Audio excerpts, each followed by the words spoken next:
Hello, and welcome back to the green team of the Legendarium. I'm Seeker, and I'm teaming up again with Jingles 90. Hola.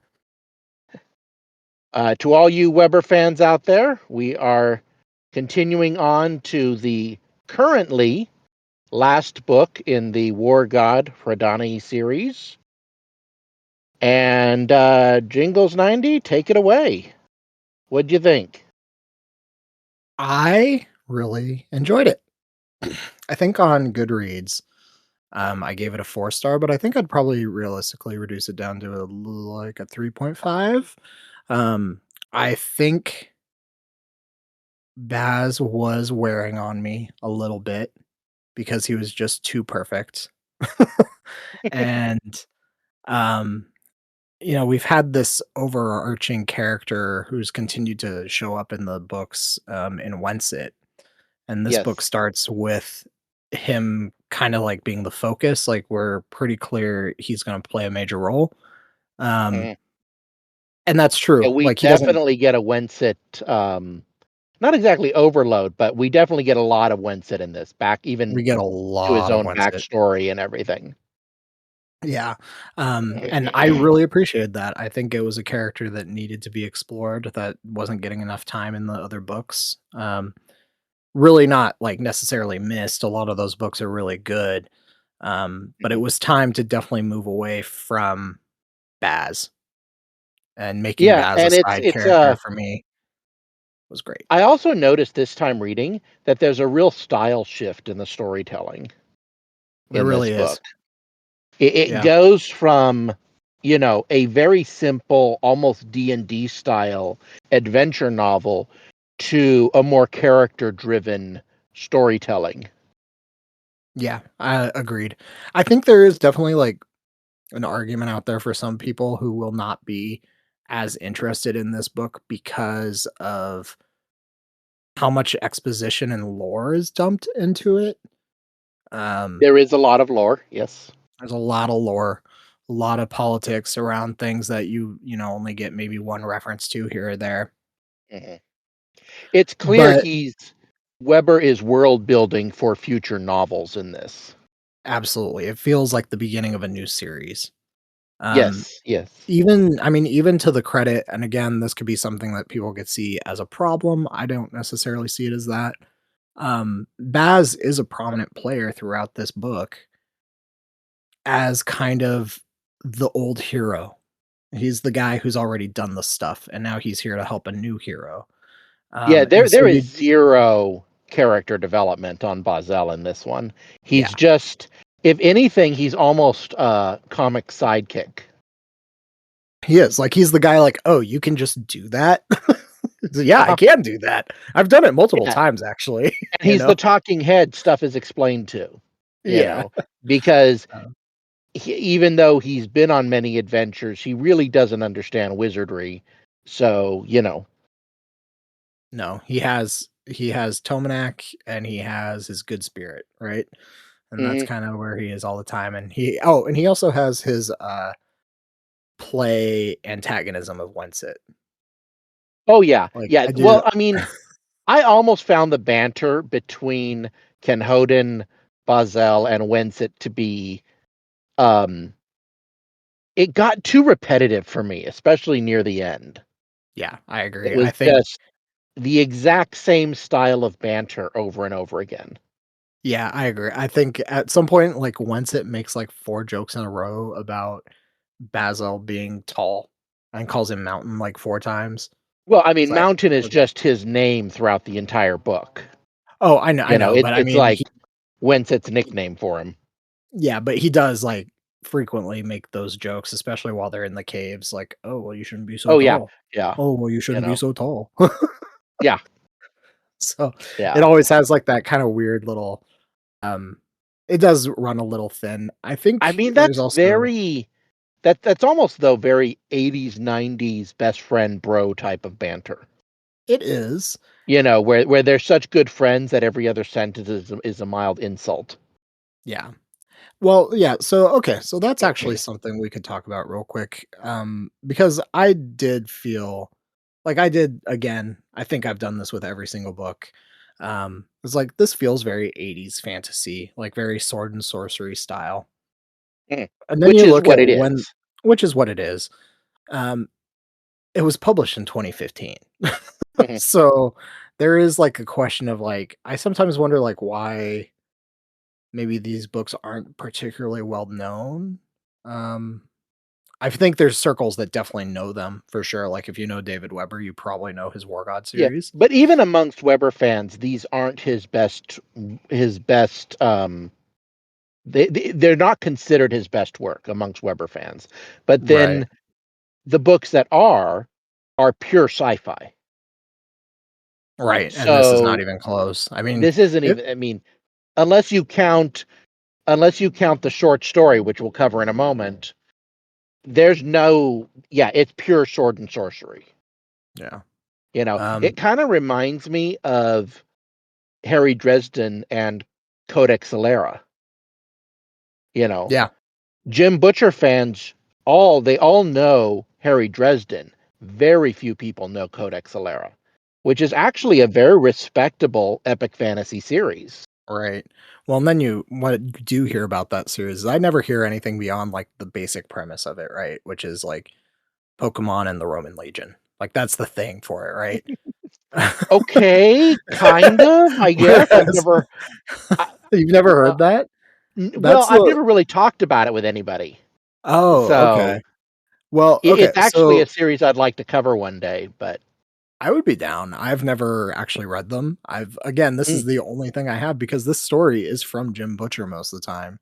There is a story where he gambles about like making a Pokemon story and seeing if it will mhm, sell well. And then he does this and like he combines two totally random things. He combines Pokemon and he combines the Roman Legion. mhm. And sure enough, it does well. I mean, the if I'm remembering correctly, because I read it years ago, like 15 years ago, and only once. But the premise as I remember it is I think it's the 13th Legion or whatever, the one that got lost in Scotland, Yeah. um, went through some kind of multiverse portal and ended up on this world where there are some form of spirit beings, whatever, that certain people can bond with, and this helps them achieve certain types of magic. Okay. Yeah. One of them's named Pikachu. I was not aware of that, but okay. No, I'm joking. That's Oh, not. okay. I'm like, that would be a serious copyright violation. But Oh, yeah. I don't think you can get away with ever naming anything that. no. Mhm. But Um, and I remember it involved these weird spider creatures. But other than that, I really don't remember much of the plot. okay. Okay. Yeah, I mean, I it's a huge tangent, but yeah, I would wanna check those out at some point, I think. Um, but kinda getting back to what my point was, is that I sometimes wonder if, like, the '80s nostalgia trip that these books kind of go through is kinda, like, Mhm. to their detriment. Um, maybe because they Uh, were maybe a little bit earlier than they should have for nostalgia or maybe a little bit later. Um, I hard mean, to say. I think that can be argued both ways. Have you ever Mhm. heard of the Kinsey Millhone series? No. They're a private detective series of novels, um, and they're also known as the Alphabet Murders because the books are titled, A is for alibi, B is for burglar, Oh, C sure, is yeah. for whatever. Yeah, I've seen Um, those. and all of them the character never ages, and they all take place around 1985. Okay. Things happen in her life, but technology does not change. Uh, you know, she's always using pagers, messaging services, and fax machines. There's no such thing as an iPhone. It's all basically about 1985, 1987 era. She never owns a PC or a home computer, you know, and and that's where all these take place. And she's often criticized for not letting her character age with the times. I don't even think the character's age is ever mentioned. I I don't don't think she think ever either. has a birthday or really acknowledges her age, but the character is like in her mid to late 30s, probably, you Sure. know. And her landlord is this elderly retired gentleman, and nothing ever happens to him either as far as his age goes. He gets married, but his health, he never has progressive age deterioration or anything. They're all just age-wise frozen in amber. And Okay. in my opinion, it is both the greatest criticism and greatest attraction of those books. Right. Well, yeah, you're coming into It them expecting a certain flavor of thing, right? And you don't have to well, worry no, about I mean not unless you know that in advance. right. That's true. If you're just reading them as you go about, she went all the way up to, I believe she did Y is for Yesterday, Okay. which was the final book before she died. But she had copywritten AA is for whatever, and AAA is for, she'd, just in case she managed to get 75 to 100 books written, she'd reserved her entire, alphabet 2, 3 times. That's impressive. That's a And choice. That's yeah, foresight. yeah, well, yeah. And it's just, as you're reading, you suddenly notice, wait a minute, we've got to be hitting the 90s now, but no, we're still about 1987, you Okay. know. And Yeah. then at some point in one of the books, there was an afterwards where she addressed the issue, which was why I know, it's like, no, this is a choice. My character is not going to age. We are never going to leave the 80s. This is where my stories take place. Sure. Okay. She And, just wants you to know, Springfield it, you know? yeah, and that's what I feel about these books. They Yeah. began as 80s sword and sorcery, and they're just damn well going to stay 80s sword and sorcery. Right. I mean, that's fine. That works. I mean, it does work for these books, right? Mhm. I think I'm kinda I think for me, it's like by the time that this book is written, it runs a very high chance of feeling like a knockoff Forgotten Realms book or something, right? Which is I don't know. It feels more insulting than I really intended it to be. But like we're very into the Dritz bit. Well, I Yeah. get that if you're coming into Weber now and you're discovering him now, in kind of the way you are.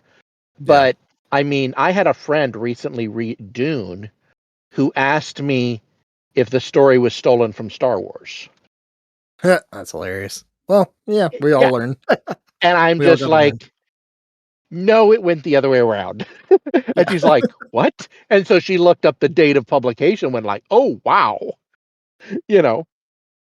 But we all, I don't know why it is, but when we read books, part of our brain assumes it's just been written, Right.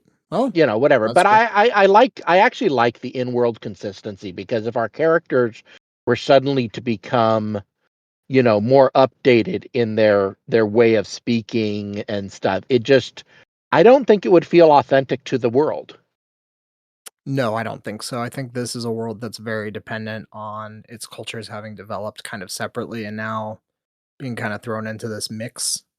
And I think you see that a lot in this particular book. Mhm. I am Um, really looking forward to what will happen when The Chosen Heir begins publishing, you know. yeah, like how quickly Um, are you gonna pull those out? well, not just how quickly, but, you know, is this gonna be Sanderson level sequel, or is it going to be Dune level sequel? It's hard to say.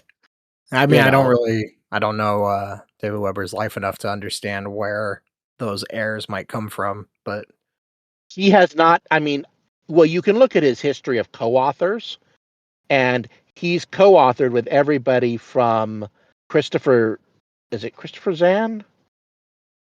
Timothy's on. Maybe. Anyway, Kevin J. Anderson to Eric Flint and lots of other people in between, you know. So he definitely has worked with a broad spectrum of people across a broad spectrum of writing styles, and even like he has written with people who put their politics in their books who contain opposite politics from his own. Right. You know, so I think it'll be quite fascinating to see who he chooses and how they do it and how well they How do it, and how the you know, how they manage, yeah. yeah. I mean, and at least whoever inherits this will not have to try to imitate Matt's sense of humor. No, they will not. They're gonna be, I mean, fortunately, like, the book itself, like, it is the start of a new series, but it does tie up it gets all of the bigger, like, story points that you need to understand this story going forward. It gets them all wrapped up very nicely. Mhm.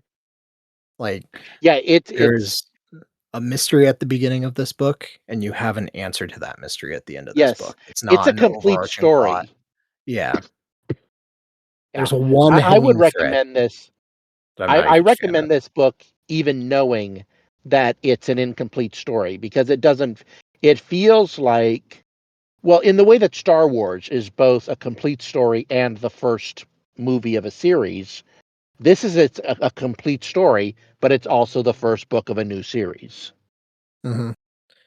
I do feel like you have, like, this opportunity here, like, if another book is never made, there's enough in place for a person to kind of imagine where it's headed, right? Like, Oh yeah, you can get that yes, far and be kind of okay, and then the rest of the books are bonus, yeah, if they yeah. actually start This is playing out. nowhere. This is nothing like, say, when the way the Wheel of Time was left, or Dune was left on a cliffhanger, where you're just like, uh, you What? know, Yeah, y- how did you stop there? Of yeah. course, neither of those authors chose to stop where they did. It's just life No, happens. that was But just life, unfortunately. We can mhm. take, George R. R. Martin as another option if we wanna hit a low-hanging fruit. Yeah, let's leave Martin alone. Yeah. The guy's been through a lot lately. I've not followed his personal life at all. I try to avoid personal life of celebrities, for the Oh, most sure. part, but I am I have certain bones to pick with what Martin has chosen to write rather than finish his series. Yeah. Fair But, enough. it's his life, it's his world. If and when he ever finishes it, then I might go and read his other stuff, That's fair. I think that's you know? But I'm not yeah. gonna reward him for writing stuff when I want him to finish the other thing. Right. Yeah, that's where I am with a certain other author. It's just, you know what? I'll read these again once I actually know there's another one to be read. Mhm, mhm. And I get it. Authors get burnt out, and I'm sure Martin got really discouraged with the the way fans rejected the last 2 seasons of Game of Thrones, because I personally believe that they were based on his outline of how he wanted the story to go. I believe that to be true as well, because that is Yeah. what they continued to sell us, was that this is Mhm. all based on his story work, right? Yeah. Um, did they go through all the steps maybe a little fast once they didn't have any other content? Yeah. Oh, this the way the writers chose to destroy the storytelling. Yeah. But there are basic plot elements that are essential to the story that many of the fans just rejected outright. Yeah. And, as someone who has had something I built be rejected by people I cared about, I can only imagine what it's like for someone like an author to have a good hunk of his fan base turn rabid. Right. It's gonna You be know. rough. Yeah, it's gonna Yeah, be hard to it's imagine. got to be vicious. Yeah, So, and, that's a million faces that you but don't even anyway, know that are we just out we there. we need to get back to our storytelling. I was The about to clock say, is ticking. you only have an hour, right? We need to go. Yes. Okay. So, Okay. okay, well, we had sort of the South, a Okay. little bit of a Be- non-spoiler before there. we before we go into spoilers, there is a short story called Path of Swords. Um How essential do you think Path of Swords is to the storyline, and do you think it's even worth hunting down? Sorry, is it called Path of Swords? I thought it was just called Sword Brothers. Oh, maybe it is. I don't know. I just Googled it because I couldn't remember the name. Oh, okay. Um, I really enjoyed the story. I think it does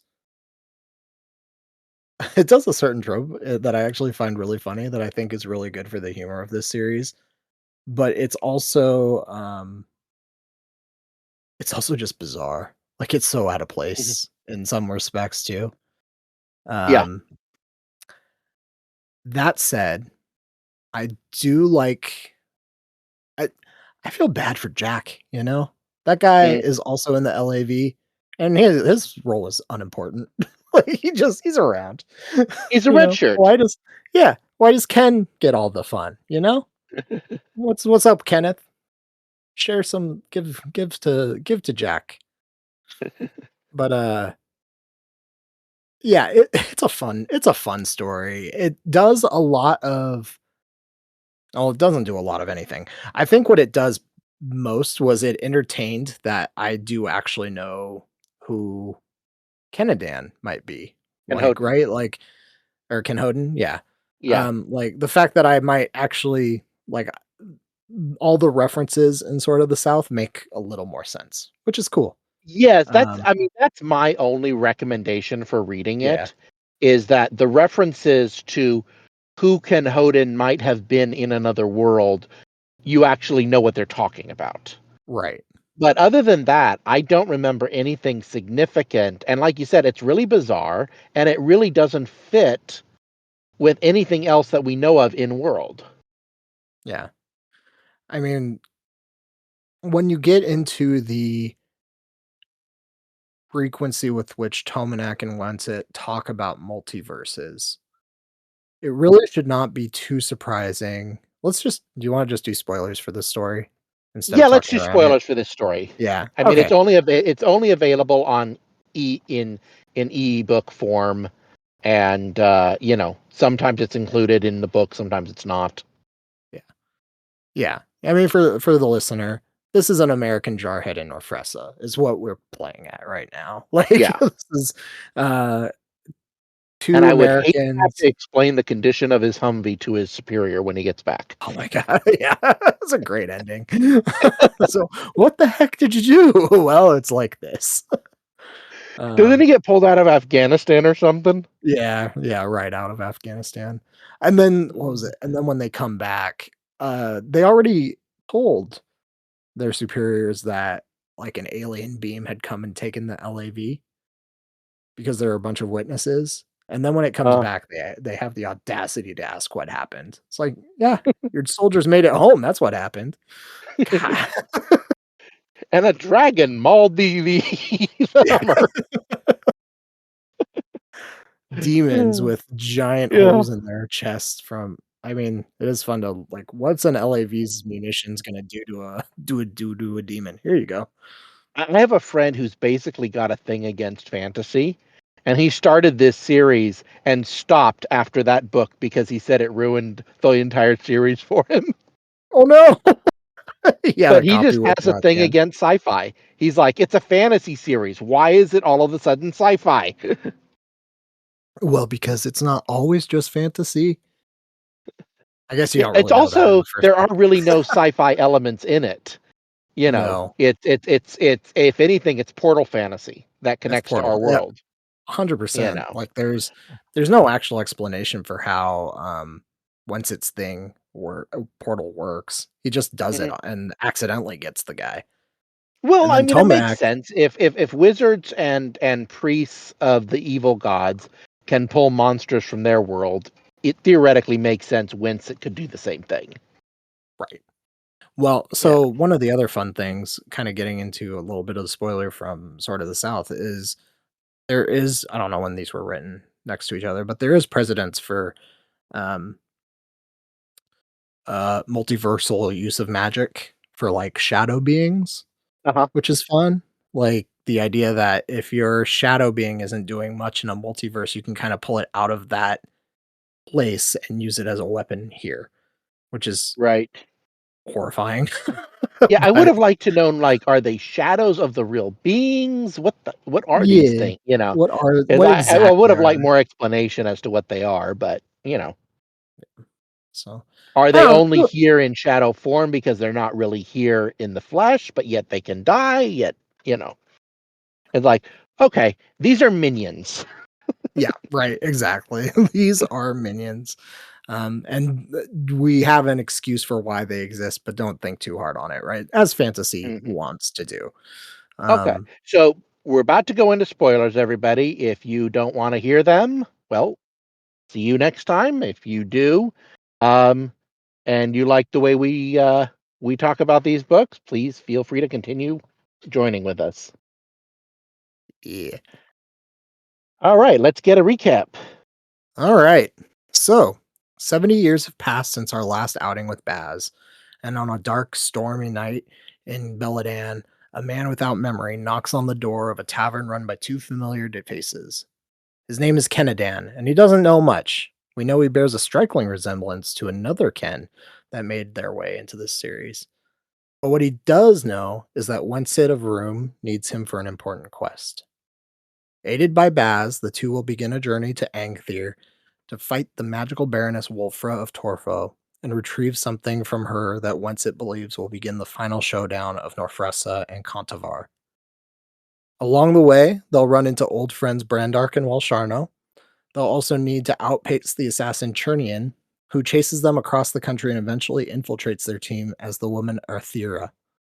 When the Dog brothers are continuously murdered by this powerhouse group, she begins to have different thoughts about how to take care of these individuals. Ken will hear stories of Basil's past exploits, learn why he really is the best around, and slowly come to realize his own role in this journey. He'll be responsible for killing a dragon and become indebted to the dragon Torfrio. In a maze that contains many of Wolfra's monsters, Wensit and Wolfra have a final showdown. Baz is brutally injured, and Ken Hodin takes and reforges the Sword of the South. It is revealed he has the spirit of torn sword arm, the last of the Audavaran bloodline within his body. Torn asks Wensit to let Ken Hodin become his own man and not to be conquered by Torn's soul, and Wensit agrees. Meanwhile, Baz and Lyanna's young daughter, Gwenna, has her first magical crisis. With the help of Wensit, she overcomes her crisis and, in traditional Herdani paladin fashion, outshines all of her peers at the academy. She and Ken have a strong link, and we are left with an open ended story where Gwenna begins the process of rapidly aging herself to improve her magic. This particular reader, having read the previous books in this series, is a little worried about this plot point, but we'll see where Weber takes us, if he ever does. The Sword of the South. Yeah, I was wondering about the possible foreshadowing of a possible romantic relationship Yeah, between Ken Hodin and Gwenna. I hate it. I'm like, that's definitely there. It's there. I mean, we do see to the credit, we do kind of see Ken Hodin and Elf Chernian as well, right? That Uh-huh. also seems like a possibility. There's Um, definitely something there as well, yeah. yeah, And we know that Ken Hodin and Gwenna cannot found a new dynasty because as a half-breed, Gwenna can never have children. correct. Yeah. So, Um, they could end up being a fighting duo without becoming a romantic duo. yeah. What what makes me think though that it is more certain that this is going to happen though is actually going back to Sword Brother, the short story. Uh-huh. Kenneth's wife, dead wife, is named Gwenna or Gwyn, excuse me. Ah, yeah, that's some serious foreshadowing there. Yeah, that's what I was. Oh, these are the soulmates. Yeah. Which without having even read that story, is constantly being promoted in the foreshadowing in this book, Yeah. right? Oh, Like, yeah. I mean, the way Gwenna talks about him, and then I think the most telling thing that Ken Hodin says is when he's delirious and he gets a new scar, And he goes something like, "What will Gwenna think?" And then goes, "Why the hell did I say that?" Why did I say that? Yep. 'Cause you're in love with a child. Well, Um, no, it's not portrayed that way at all. yeah. I think your No, I know. idea of they are linked souls through time is an accurate description, Yeah, which, I it's kinda like, in the Wheel of Time, you had, the archer lady and um her ugly husband, yeah. and, Uh, as they're reborn, they find each other and reforge the relationship regardless of age difference at the time it happens when they happen to be born and stuff. right. So, yeah, I'll be interested to see how it plays out. Mhm. Again, a lot of this is just, conjecture on our part, right? But, Oh, it's pure um, conjecture, though the next yeah, book hasn't been written, yeah. you know? So, I um, was actually gonna who ask you knows? about this during predictions if you didn't bring it up. Oh, really? Okay, Yeah. well, yeah, I brought it I right because up. I wanna do predictions at the end of this because 'cause we're both guessing because neither of us have there is no book written, so, you know, Yeah, we can have we fun gotta. guessing at what will be revealed. Absolutely. So, But what did you think of how the new characters were developed? um, I enjoyed Ken Hodan's development. Mm, Um, for being someone who doesn't have a memory, David Weber is very good at not making that person incredibly frustrating to pay attention to. Uh, because he does accept that the person that Ken Hodan was is not the person that Ken Hodan currently is, and he actually uh, lets the person develop, which yeah, is impressive, honestly. I don't think a lot of people actually usually do that in stories and he like this. definitely has milestones of development, He does. I mean, we see often him linked kind of. to playing a song. Yes, the fall of Harkamenthi. Yeah, and the one he plays for the dragon, It's the same one, or oh, okay, the or the one he fall of plays on the Kantava. boat the first time. Yeah. I thought it was the same song, but maybe I'm mistaken. I thought he I'm played it not both sure. times. No, okay, maybe. Um, but yeah, so he has that, and then he also starts as a person who, like, he's following Wensit because he has a strong will. He knows that Wensit has information that he wants. Um, and then he also has to learn how to trust Wensit with that information, right? Mhm. He starts Um, off very angry and resentful, yeah. and, "How can you trust me?" And when Winston tells him, he's like, "That's just words, wizard, I need proof."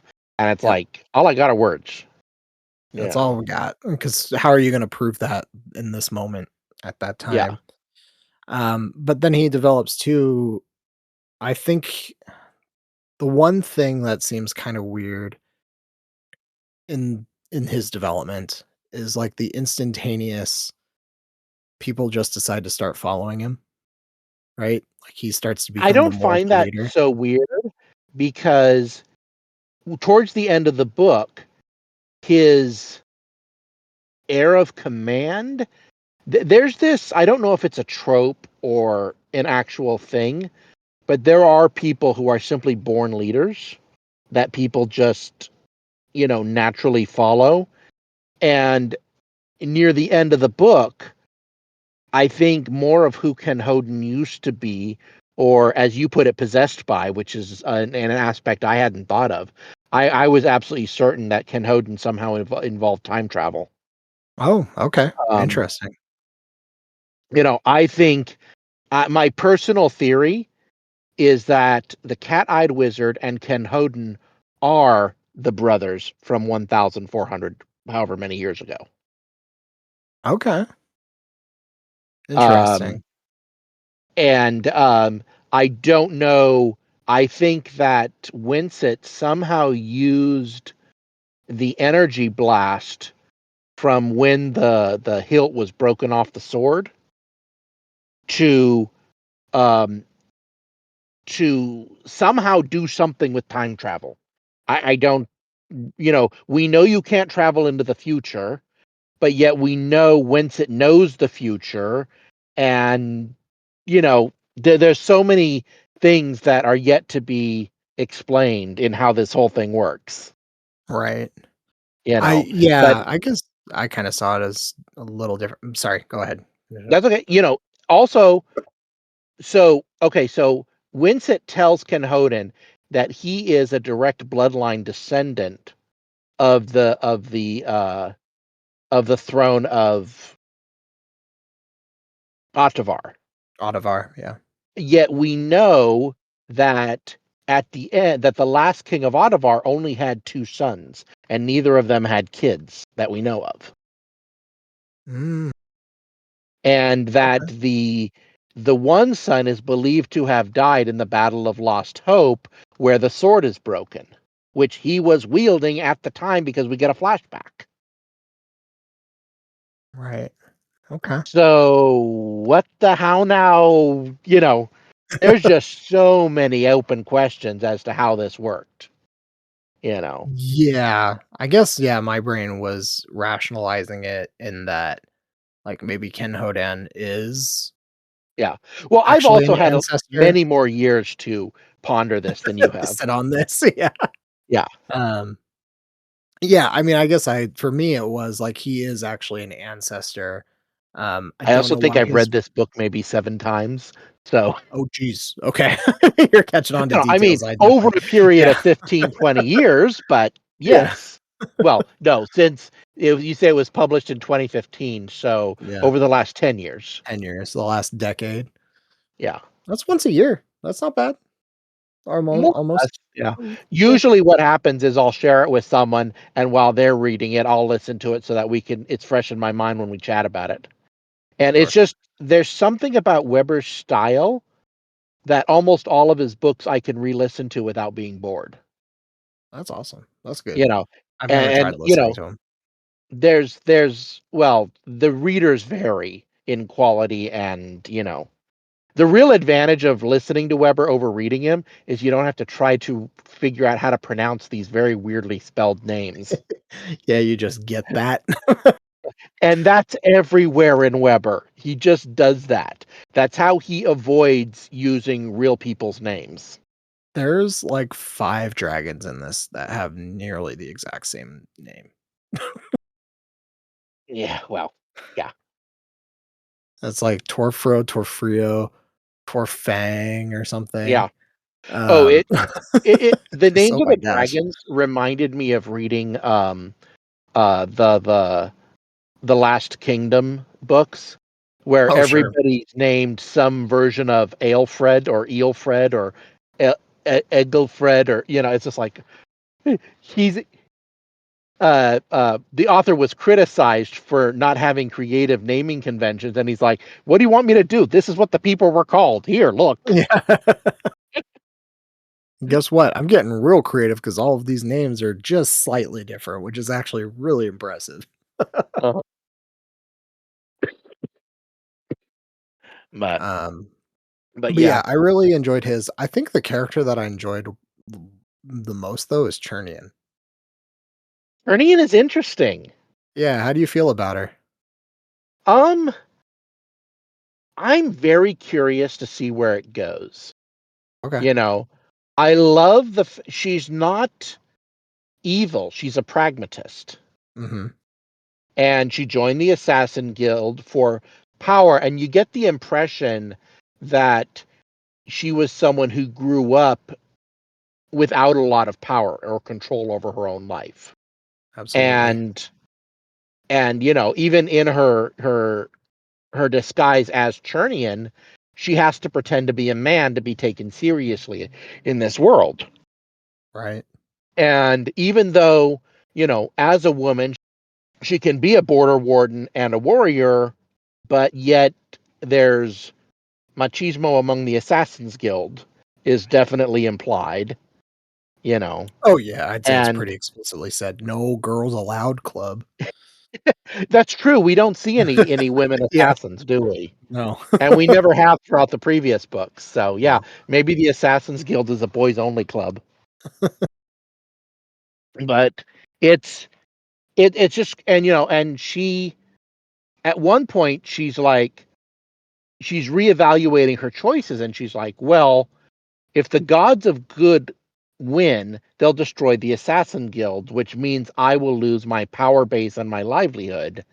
So I want the gods of evil to win so that I can continue on. And she's just assuming that life will continue on.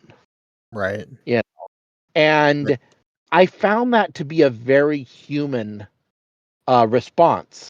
There's a saying, um, it's impossible to convince a man he's wrong when his paycheck depends on him not understanding that, or something to that effect. Okay. I think I'm And picking up. you know, that's what it reminds me of her. Her paycheck depends on a certain worldview and outcome of events, and so that's the only thing she can see or imagine. You know, Yeah. Whereas if the world turned into, like, say, the kind of world where the demons came from in the last book, I don't think she'd have a career. I think she'd No. end up being somebody's snout. Probably. I would have Yeah. to assume so. Um, but yeah, I mean, I think part of what I kind of really enjoy about her too is that this is like one of the few characters that we have actually walking in shades of gray. Hmm. Yeah. Oh, Like, absolutely. like she doesn't have to. It's funny, kind of going back and forth between the story and this. Like, the story focuses a lot on the idea of good and evil and having to choose between good and evil and making sure you're not a person who's stuck in between and just complacent with either. Hmm. Um, and for Chernian, that's kind of where she delves, right? Is she is Yeah. I wouldn't say complacency is what she's doing, but she's not necessarily against the idea of either one coming out on top. Right. She's guided by what's best for me, Yeah. not by what is the most moral. And I actually love that, Weber actually took the trope by the horns. And I've made a comment. I'm not sure if I've made it here or in other podcasts, but about how I'm really frustrated with the lawful good, or, characters, because they're so predictable. And They Weber are. actually points out a white wizard and a black wizard it's very easy to predict what either one will do if you know what information they have. Yep. And it's like, yeah, and then Weber introduces the concept of the world is full of gray wizards, most of which are gray sorcerers, whatever they're called. The people who naturally have small amounts of magic and don't even realize they're using magic. Right. And he's like, yeah, most of them are various shades of gray. They're really, and which is very human. They're not bound by these strictures of white or black. They just live their life and use their talents as they see them to achieve their goals. Yeah. And You know. when we look at like someone like Chernian, like this is there is she works for Wolfra for money. Wolfra Mhm. clearly reneged on that deal.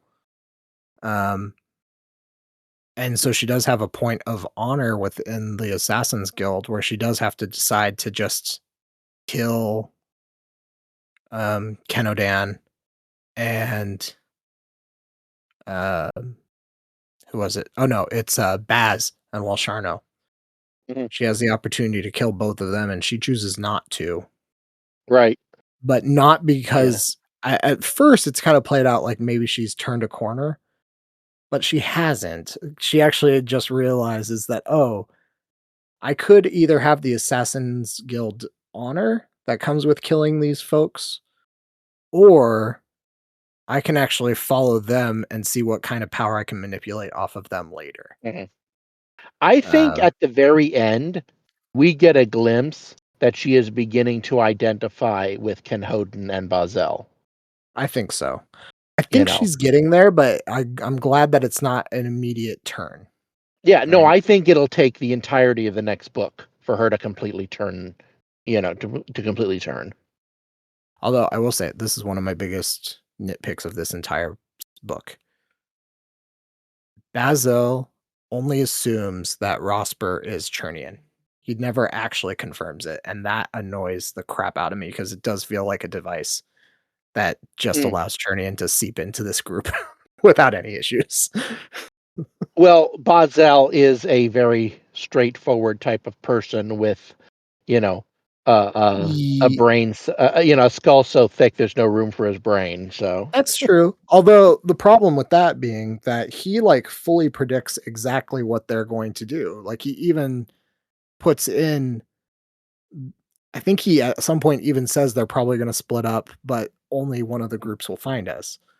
And well, he don't just forget, assumes, Bazel doesn't know Chernian and has never yeah, faced him. He just knows that Chernian is the head of the Assassins Guild, all the and more he reason just not to trust that idea that you well, just yeah, killed and he Jernian. knows Chernian was following him, and I Yeah, think his ego gets in the way. I think he just assumes that Chernian would be the one following us because it's the most important job. And yeah, um, we do see Chernian Elrissa actually stop and think and like, I probably should have been the one trailing him and sent him ahead. yeah, You know, mainly because he's too much of a bluff, straightforward soldier with an ego that got in his way. yeah. You I don't know, know. I but I feel like that's the one time like Weber really asked me to it just is kind of it is stretch. convenient, Yeah, but it works for the story, and yeah, you know, people do make those types of assumptions all the time. they do. You know, That's true. so I cannot you deny know that. I the just, I the don't know. amount of times that people make assumptions based on what they are not told. Yeah. You I don't know. know. I just watching how like perfect Basil is all the time, and then just getting this one moment where like there's no real good explanation for why he got it wrong. He just did. Mhm. It's weird, but Well, because I it was digress. necessary for the plot. Yeah, exactly. um, Yeah. but yeah, I mean it's still that always is a problem when you have a character who intuitively knows stuff there's really no way for him to know other than his gut instinct, and then when you need it to fail, it just completely conveniently fails. right. Yeah, It's just one of those but things you can easily break into. yeah, it's kind of like as someone put it with Star Trek, they had to make the transporter always breaking down, otherwise they could just be beamed out of any dangerous Beamed anywhere, situation. yeah, Yeah, like there's too much rock in the way. The atmosphere is not letting it work. yeah. um, guess we can save this for predictions, but what do you think Wence's gonna do when he finally decides to reveal that he knows who Chernian is? I'm not sure whence it will reveal it. You don't think so? No, I think that it's going to remain unspoken between them. Interesting. I do think that at some point whence it will vouch for Elrissa as you know someone worthy of trust. And I Yeah. think there might be like a subtle acknowledgement between the two, but completely nonverbal. Okay. Hmm. It just strikes me as though that's the kind of people they both are. They neither one of them states the obvious, Sure. you Yeah, know. they're both good at fighting around saying explicit things. Yeah, yeah. um but even once that was I guess I'm of the mind I guess I agree with you. There is a I think there's gonna be a moment where it's gonna be that Chernian's true name can be said out loud, or she can choose to just be Athera and move on with her I think with her life. Elrissa is her real name, and Well, but Chernian yeah, is I the guess that is. disguise. I guess as far as we're concerned, well, And I the guess as world far as currently thinks Chernian is dead because Bazel told the guard told them, commander, yeah, you no one know. knows that Chernian was a woman. I only say Chernian is her true name right now because that's the name Weber insists on using whenever we are in third person omniscient, Mm, okay. right? Yeah. He Yes, yes, you never you are right about that. yeah, he never uses, Aethera unless it is a name that someone is saying, Oh, or if it is to the character that she is portraying at that moment. right. Or But Winsett, Chernian overly enunciating it. Yep, but Chernian is always the preferred, I guess, is where I'm Mhm. getting there, so Yeah, that is an interesting point, and I think that will be a thing going on later, and maybe at some point Chernian will quote unquote die, you know, yeah. as her primary personality, because she's really been stripped of everything. Her brother's dead. Everybody thinks she's dead. The guild basically ignored what she wanted. Yep. Um, you know, and at this point, if she goes back and had the opportunity and didn't take it, will they even take her back, or will they just kill her? Yeah, I mean, because 'cause she's Yeah. been floating around with them this entire time and didn't take the opportunity. Because 'Cause Right. she's been with them for what, 9 weeks or If something like nothing that? else, just for pure revenge for all the assassins that were killed trying to kill him. Well, that's the role of the Assassin's Guild, right? Like, that's the rule, Yeah. like, if someone shames or embarrasses your group, it is your obligation to get rid of them. Straight out of the ancient Hashishans. That's right. If one assassins die, then two. Yeah. According to legend, Saladin the Great was the only one to um defeat an assassin coming after him, and that was Oh. because he made a deal with the guild to try to stop hunting them. Oh, funny. Okay. You know, Yeah. until you get to Genghis Khan, who simply led an army to their headquarters The and headquarters is like, did what "Just Genghis stop." Khan does. Yeah. You're gonna just stop Yes. now. So, I read Uh, a novelized version of that battle, and it is awesome. okay. What's it called? There, according to in the novelized version, I haven't verified any of this independently. The entrance, first of all, it was in the mountains. It's this monastery, whatever, Mhm. and it was primarily a religious order. And the purpose of the Hashishans was to influence politics to become more like the way they thought Islam should be practiced by assassinating people that they felt weren't practicing Islam properly. And so when Genghis Khan is invading, they try to kill him because he's not a Muslim, and he's disrupting everything. And he decides to go after them with his entire army. And when they get to his fortress, they break through the outer walls fine. But then it's this V shaped chasm that you walk along the bottom of, and it's like you're overlooked from both sides above.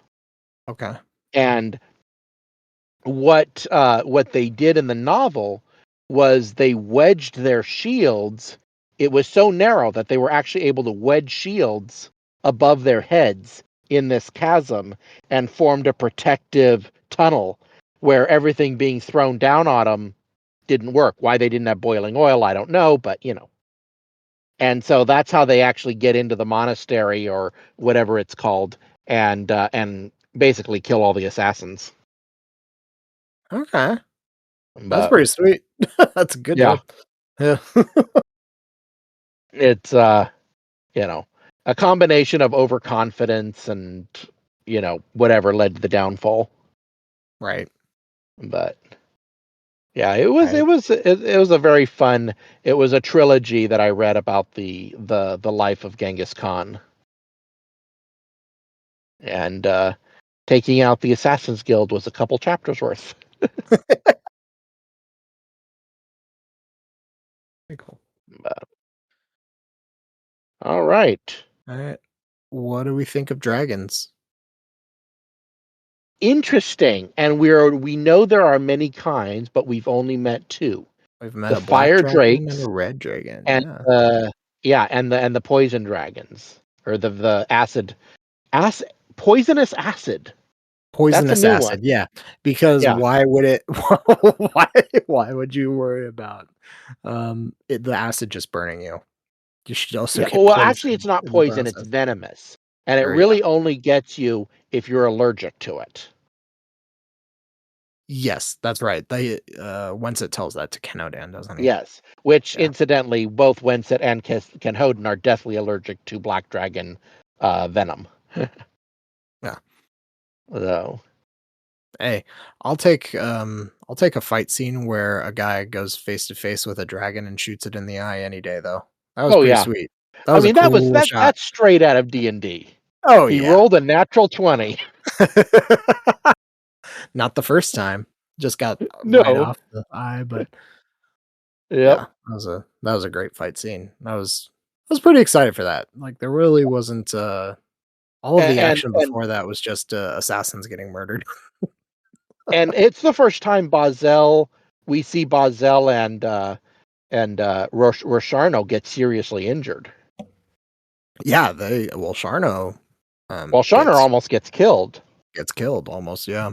Yeah. Well, that's what yeah, so in And that fight, Basil doesn't actually get injured, it's Walt oh, he Sharno. does.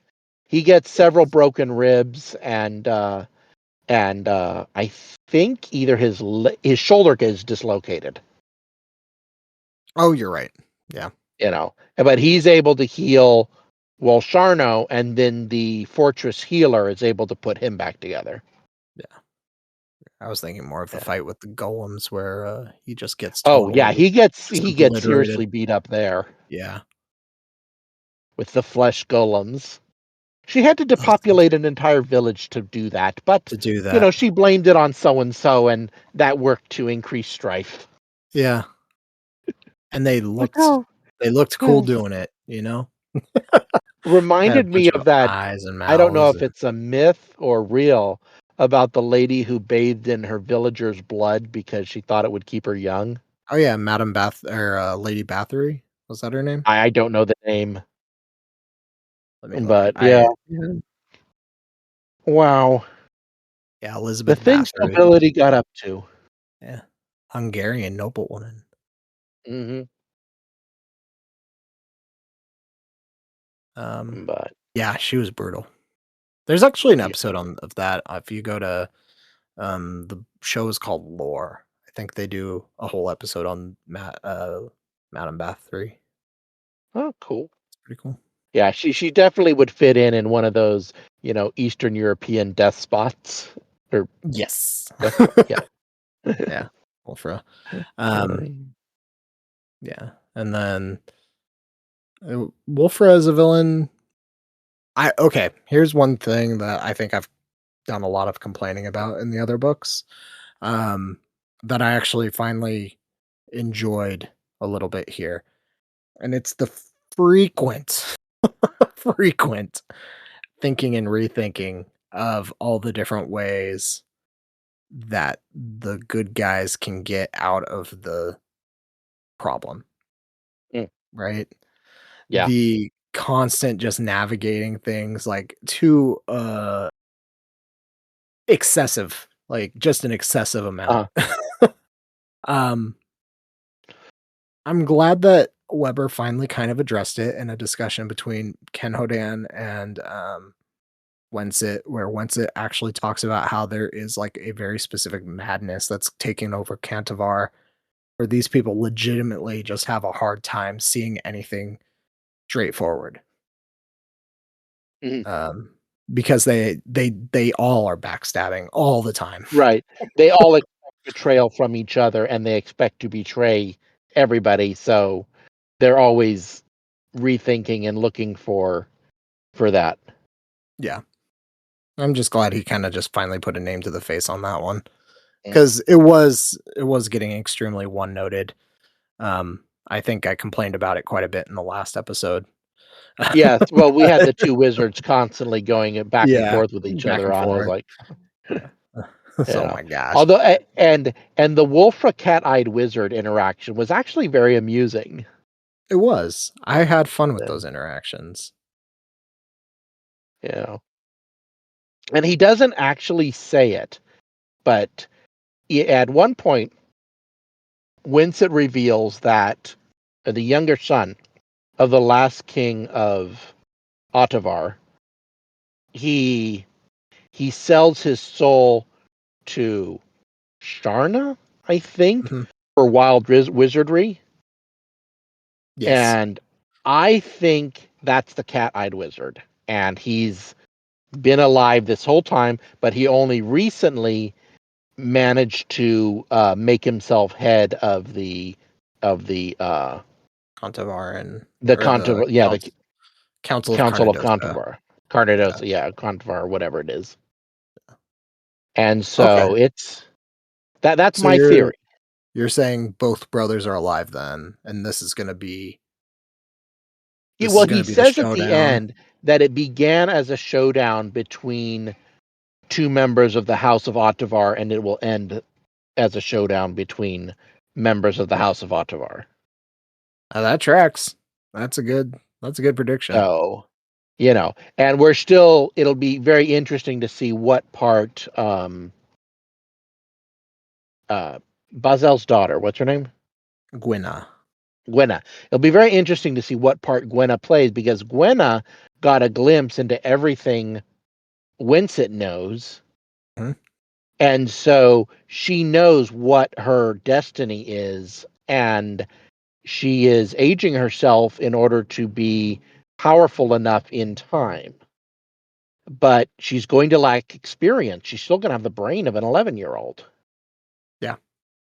So, she might look 20, but that I am very interested to see how that, I mean, presumably her power will grow to some degree with her age and physical development, but she's not going to have the practice and control that comes with time.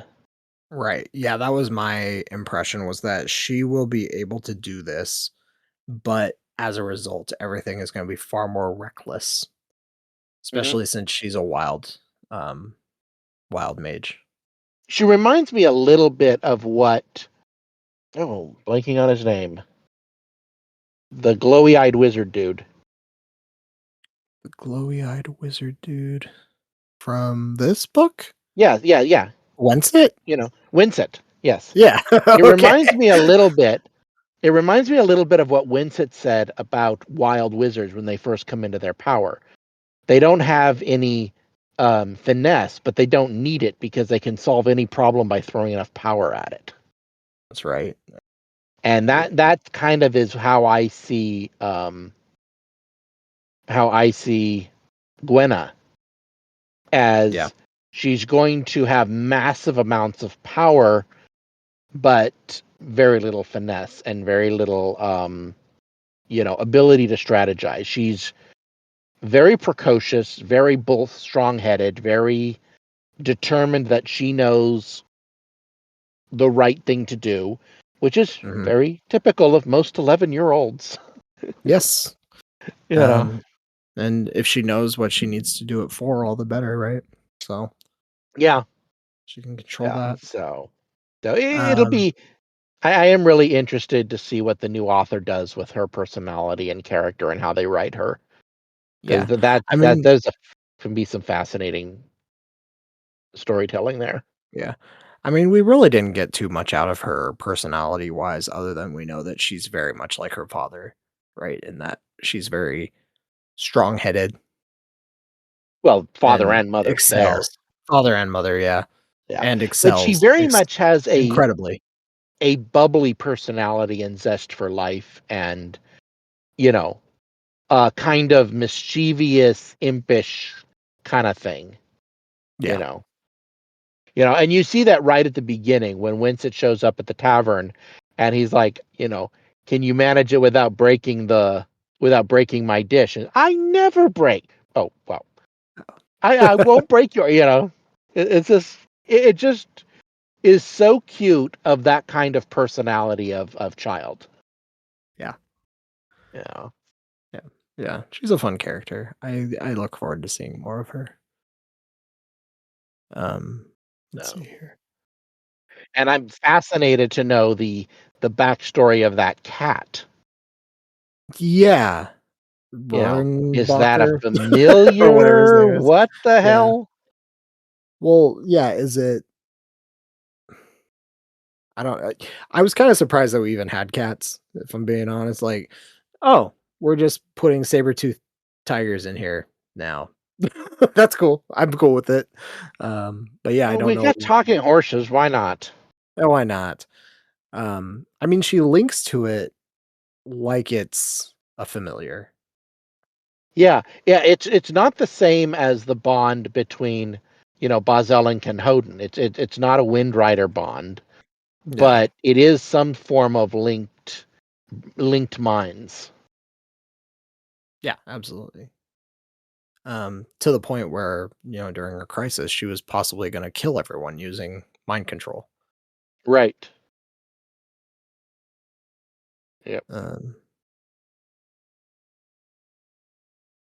but yeah, one more real quick character development thing.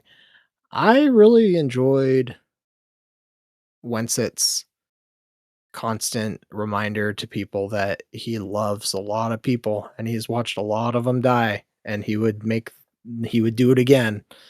Mm. Um, I we gotta see it at some point, but that man has traveled through time a lot.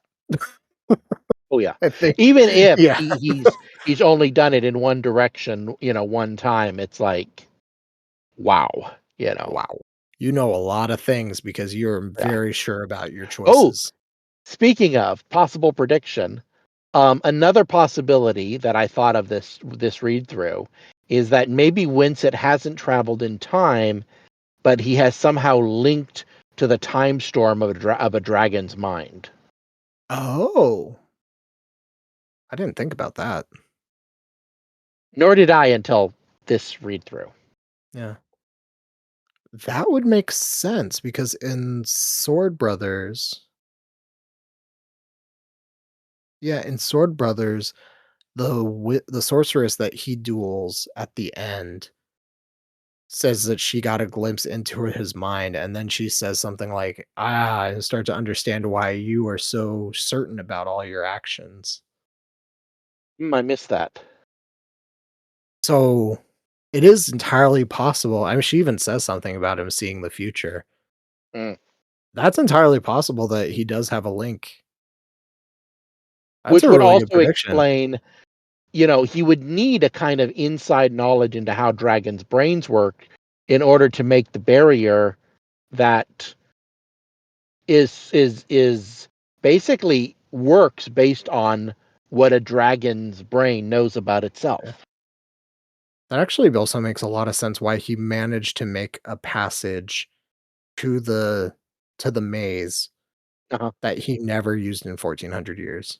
And knew it wouldn't be discovered and would be Yep, there. Yeah, I mean, it's it would be there. obvious Winsett knows a ton about the future.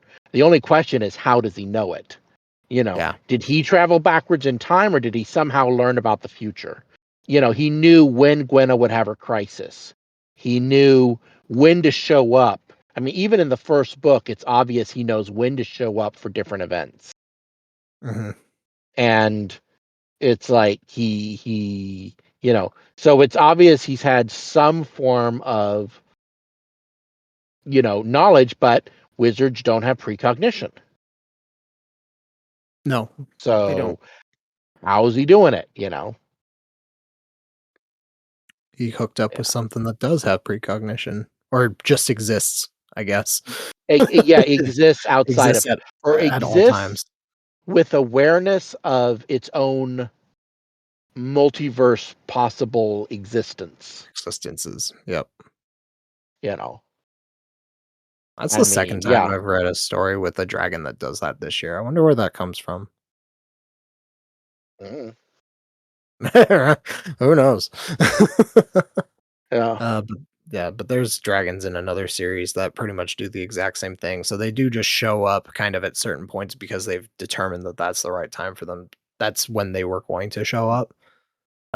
Setting up their own kind of Deus ex machina sometimes, but Yeah. I mean, fantasy constantly is cross fertilizing each other. I remember the first time I watched Blade, I'd never heard of the comic character, and I was so angry that Silver killed vampires because Silver doesn't kill vampires. Wooden stakes do. Yep. Silver kills werewolves.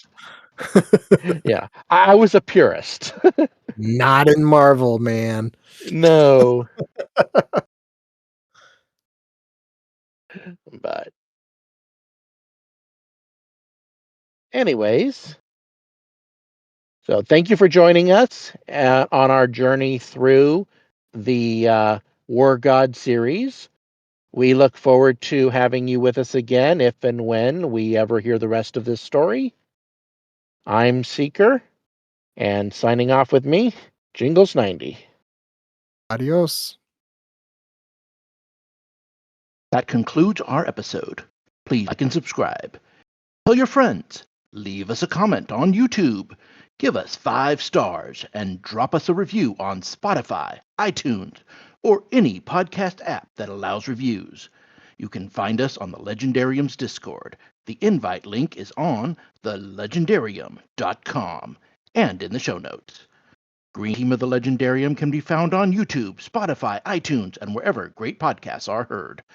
Thanks to Professor Craig for loaning us a little corner of your media empire. Shout out to Horizon Brave for starting it all. Music is Galactic Damages by Jingle.